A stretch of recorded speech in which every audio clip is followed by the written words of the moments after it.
दीपू भगत जी। राधे राधे गुरु जी। जी महाराज जी, आपके सत्संग को सुन के मांस मछली शराब मैंने छोड़ दिया महाराज जी। गुरु जी, मेरे मन में एक विचार काफी समय से चला आ रहा है कि आप कहते हैं कि अतिथि देवो भव। मेरे घर पर अभी जो भी अतिथि आते हैं वो सभी मांस मछली का सेवन करते हैं और मैं उनको शाकाहारी खिलाता हूँ। तो महाराज जी, वो गुस्सा होकर जाए तो इनका कहना है कि और गुस्सा हो जाए, एक बीता और गुस्सा हो जाए। हाँ नहीं, हमको हम जो पाते हैं वही पवाएंगे, अगर तुम जो पाते हो हम नहीं पवा पाएंगे। कि सबको छोड़ दिया, फिर आप एक ही लक्ष्य राधा रानी को प्राप्त करेंगे। हाँ बिल्कुल, गंदा आहार किसी को नहीं पवाएंगे और रिश्तेदार बने रहे चाहे न बने रहे, आप इसकी चिंता न करो।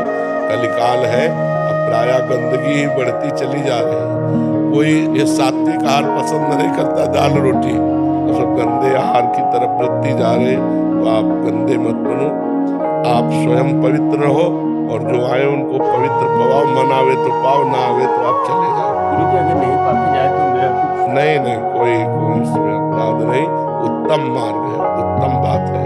कोई गलत आचरण करे तो उसको गलत आचरण करवावे तभी वो खुश रहेगा, ऐसा नहीं। अगर आप गलत हो तो आप गलत हो, असंतुष्ट होकर जाओ। हमारा कोई अतिथि देवो भव इस बात के लिए है, हमने कई बार कहा, इसको बहुत अच्छे से समझना चाहिए। जिसका कोई परिचय नहीं है, जिसकी कोई तिथि तारीख नहीं आने की, अचानक कोई आ गया तो पहला स्वागत राधे श्याम। कोई भी वाणी का स्वागत, मृदुल स्वागत, राधे श्याम, आओ बैठो, पानी पिएंगे आप? दूसरा स्वागत, पानी पिएंगे आप? नहीं नहीं, भोजन पाएंगे आप? पवा दीजिए तो हमारे यहाँ तो दाल रोटी है, आप पाएंगे? नहीं, ये तो मैं नहीं पाता, मैं तो मांस पाता हूँ, सुविधा नहीं। अब जैसे कोई संत आता है तो दो बातें तो आप दे ही सकते हैं, मधुर वचन और जल। हमको रुपया चाहिए यज्ञ करने के लिए, भाई हमारे पास नहीं है, वो है भी तो हमारी श्रद्धा नहीं है, कुछ अपराध नहीं बनता।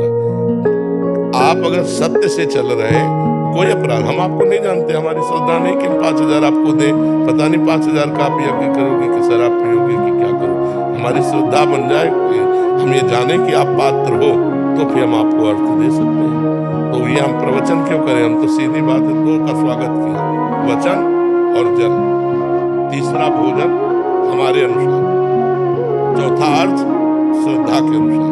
अगर हमारी श्रद्धा है तो हम देंगे, हमारी श्रद्धा नहीं तो नहीं देंगे। बिल्कुल नहीं डरना चाहिए कोई अपराध। महाराज जी, इसमें एक प्रश्न, जैसे आपने बोला कि वो 5,000 मांगे तो नहीं देना चाहिए। महाराज जी, अगर वो कहे कि मेरे को भगवान प्रेरणा कर रहे हैं, अंदर से श्री जी प्रेरणा कर रहे हैं, तो हमारे अंदर पत्थर बैठा है क्या? वो भी वही, हमारे अंदर भी तो भगवान बैठा, वो प्रेरणा नहीं कर रहा। हमारे अंदर प्रेरणा कर रहा, तूने मांग लिया। हमारे अंदर प्रेरणा कर रहा है कि नहीं देना, तो मैं नहीं दे रहा हूँ। जब मेरे अंदर प्रेरणा करेगा दो तो मैं दे दूंगा। तुम्हारे अंदर भगवान, तो हमारे अंदर पत्थर थोड़ी बैठा, वही भगवान ही तो बैठा। दबना नहीं चाहिए। धर्म में कहीं भी झुकने वाली इस तरह की प्रवृत्ति नहीं। मान लो कोई ऐसा भी कह दे कि अगर रुपया नहीं दोगे तो तुम्हारे घर में हानि हो जाएगी, बिल्कुल नहीं डरना चाहिए। ऐसे पाखंड से नहीं डरना चाहिए, कुछ नहीं। जो रुपया पैसे का गुलाम होता है साधु नहीं होता।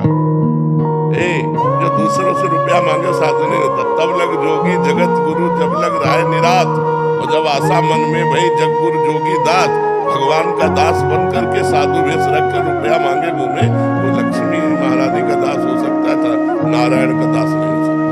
हमको माया के दास से डरने की जरूरत नहीं है, हम भगवान के दास से डरने की जरूरत है। कोई भूखा आया है, वो कह रहा भोजन पवा दो।